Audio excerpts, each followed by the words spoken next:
Joe Hankins, parking attendant, otherwise homeowner here and big Carleigh supporter. And I wanted to tell you why I support Carleigh strongly today. I first met Carleigh standing on that step, I believe, and I was struck by how brave she is. You know, we're in a politically fraught time when people are afraid to engage, they're afraid to express their opinions, they're afraid to run. And Bobby Budman is a great example of what happens when you're courageous. But Carleigh is brave. And I sort of asked myself, what is it that gives somebody that kind of courage to enter the political arena? You know, what tools do you have to bring? And I discovered that what Carleigh's weapon is a notebook. She brings a notebook, she brings a clipboard, and that is her weapon.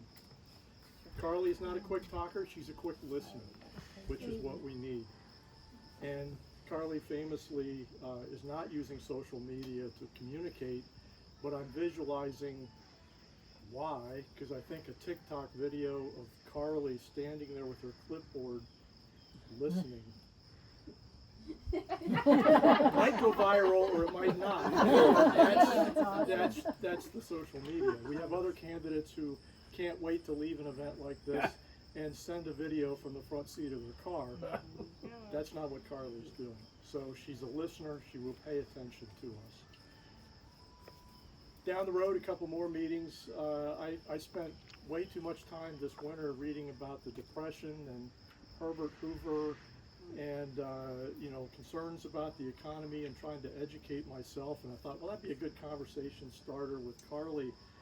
And I mentioned that I was doing that, and her response was, well, which biography of Herbert Hoover did you read? Well, I read one. Somebody read more than one. And I think that's probably it in this audience, is my bet. But the reason I tell that is because there isn't a candidate in the race that's better prepared. She has studied deeply, she's lived deeply, she's ready for this moment. And that's really important when we're electing someone, because they need that background of American history and community history for the foundation.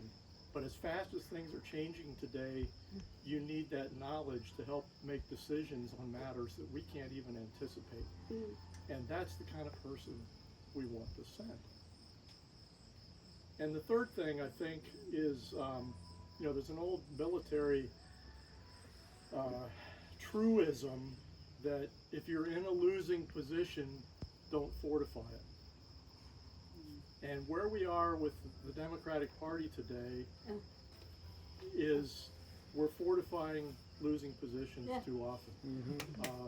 And you know, the button says it, you know, if you want the same results, keep doing what we're doing. That's not what we want, that's not what we need, and we have a candidate that can separate that out and understands how to make that happen. So I think it's really important that we get you elected, because we need people we can trust. We can't count on all the issues and the matters and, you know, commitments of this or that.